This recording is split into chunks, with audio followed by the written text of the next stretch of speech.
We're at Phillips, and the current survey results, we have a depth of snow 29 inches, water content 13.4, and that represents 54% of its long-term average. Clearly, that's not what we want to see. In March of 2013, the California Department of Water Resources conducted the year's next to last survey with alarming results. The state snowpack was barely over 50% of average statewide, indicating that California was likely to see a second consecutive year of record-setting dry conditions. Throughout March and into April, the state continued to see very little rainfall, resulting in CAL FIRE responding to a number of unseasonably large wildfires throughout California. By late April, the lack of rainfall had turned the state's vegetation into a veritable matchbox of tender dry grass and brush. Knowing that ignition was only a matter of time, fire officials began staffing up and making preparations to face a long and challenging fire season ahead. There have been at least half a dozen fires burning all across the state over the past 72 hours. Ordinarily, you would never expect to see a fire in the beginning of May. All day and night, fire crews battling to save homes. Flames continue throughout the Santa Monica Mountains. There are a number of hotspot fires popping up in deep canyons. Authorities have ordered residents in several neighborhoods to evacuate their homes. 28,000 acres have been blackened here in Ventura County in just 2 days. Over 40 square miles of scorched earth. Firefighters say it's drier than normal, and they wouldn't expect to see conditions like this until June. The worry is that if these weather conditions continue, California could be in for a very busy fire season. In early May, nearly a dozen wildfires erupted across the state at a frenzied pace. From Riverside County all the way up to Tehama County, wildfires consumed thousands of acres. The signs were clear. Fire season had arrived early in California, and it wouldn't slow down anytime soon. Conditions here have been ripe for fires. Record high temperatures, low humidity, little rain, and dry trees.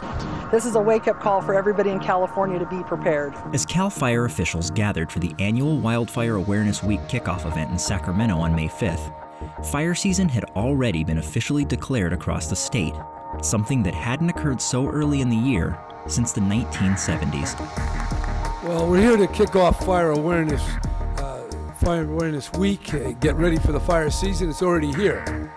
By the time May's large and destructive fires ignited the California landscape, CAL FIRE officials had already transitioned into full staffing, bringing thousands of additional seasonal firefighters on staff to help battle the blazes.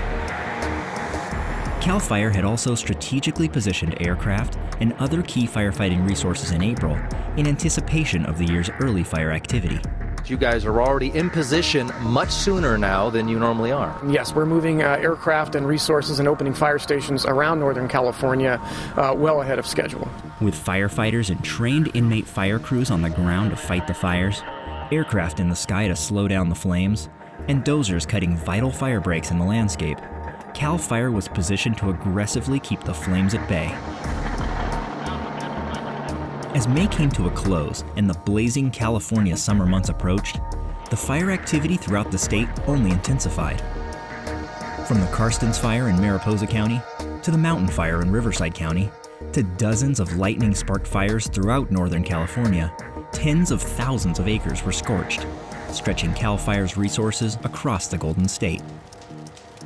With so many other fires burning in California, did you have enough people and machinery to fight this fire? Obviously, we are very busy across the state right now, but we've got to work hard to ensure that we have plenty of resources still in our local areas to respond to these type of fires. Through it all, CAL FIRE worked closely with local, state, and federal partners in a cooperative environment, allowing agencies to assist one another across jurisdictions. By sharing resources and working together, agencies were able to more effectively tackle large fires that would have been much more difficult fighting alone. Few fires exemplified the interagency coordination better than the massive rim fire that broke out in mid-August in Tuolumne County. The fast-moving blaze in and around Yosemite National Park sparked amidst a series of major wildfires that erupted almost like clockwork around the state. Eventually growing to over 250,000 acres, it overtook the 2007 Zaka fire to become the third largest wildfire in California's recorded history. CAL FIRE and the U.S. Forest Service operated in unified command on the rim fire, using their combined experience and expertise to tackle the immense blaze. State, local, and federal personnel and equipment operated on the rimfire as a cohesive force, numbering over 5,000 firefighters at its peak. Meanwhile, military C-130 planes outfitted with modular firefighting systems and Black Hawk helicopters were activated to help the existing aircraft create critical retardant lines and attack areas of the fire inaccessible to forces on the ground. It takes the efforts of many to tackle such large and complex fires, an occurrence that is becoming increasingly more common with California's ever-changing fire climate. Fire activity in 2013 remained well above average into the fall and all the way into late November. As California has experienced over the past decade, the summers have become longer and the fire seasons more intense, an alarming trend, but one to which California must adapt. The 2013 fire season proved to be an extremely challenging year for firefighters, responding to over 2,000 more wildfires than in an average year. And as the state moves toward the unknown conditions that 2014 will bring, CAL FIRE and partner agencies continue to stand ready to answer the call, protecting the people, property, and natural resources of California.